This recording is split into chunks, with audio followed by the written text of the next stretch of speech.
Bilang natuwa kayo sa pagkain ko nung balot nung nakaraan, maraming nag-request, subukan ko daw kumain ng sardinas.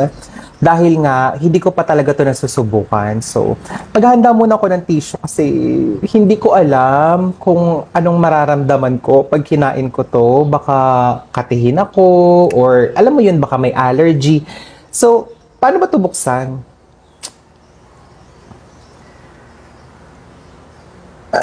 Ayun na, bukas na siya. Ayan.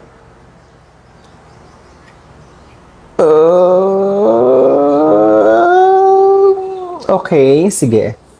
Susubukan na natin siyang ilagay.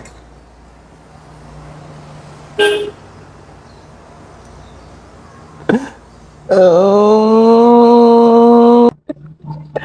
ayan. Ito na ho siya. Huwag niyo akong i-judge ha.